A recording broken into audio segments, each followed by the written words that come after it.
আজকে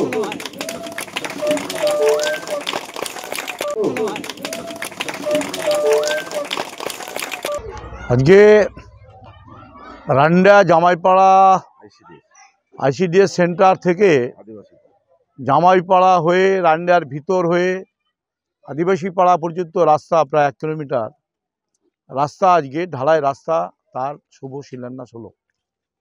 তার আনুমানিক বাজে খরচ হচ্ছে 33 লক্ষ টাকার উপরে তার খরচ হচ্ছে।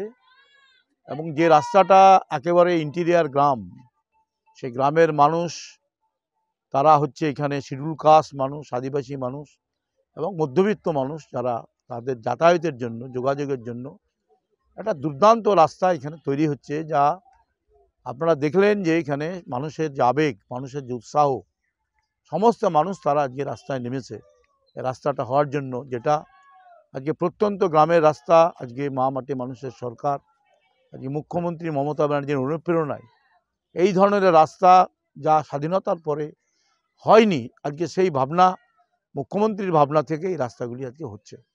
সুতরাং সেই রাস্তার আজকে শুভ শিলান্যাস হলো। তার সাথে সাথে আরও কিছু রাস্তা বাকি আছে, যেগুলি আগামী দিন পরিকল্পনার মধ্যে রাখতে হবে। এখানকার মানুষের ডিমান্ড আছে, সব কাজ তো একসঙ্গে হবে না। এই গভর্নমেন্ট আছে, এই গভর্নমেন্ট থাকবে এবং আগামী দিন আরও কিছু পরিকল্পনা, কোথাও গার্ডওয়াল, কোথাও ইত্যাদি ইত্যাদি। তেমনি মানুষের প্রত্যন্ত গ্রামের মানুষের যাতায়াত, যোগাযোগ, দূরতম রাস্তা, তার পরিকাঠামো, তার মানগত উন্নয়ন, সবটা নিয়ে গভর্নমেন্ট ভাবছে। এবং সেই ভাবনার মধ্যে দিয়ে আজকে যে বাজেট হয়েছে আমাদের, সেই বাজেটের প্রতিফলন হচ্ছে যে সার্বিক মানুষের উন্নয়ন, সার্বিক মানুষের ডেভেলপমেন্ট। এই ভাবনা নিয়ে গভর্নমেন্ট চলছে। উন্নয়নের পাশে দাঁড়াতে হবে এবং সেই উন্নয়নটা করছেন এই রাজ্যের মুখ্যমন্ত্রী মমতা ব্যানার্জি। আর উন্নয়ন হচ্ছে সকলের, আর সেই কাজটা আজকে এই গভর্নমেন্ট করছে। মানুষ আজকে এই গভর্নমেন্টের সাথে আছে, আরও বেশি বেশি করে মানুষ আজকে গভর্নমেন্টের সাথে যুক্ত হচ্ছে।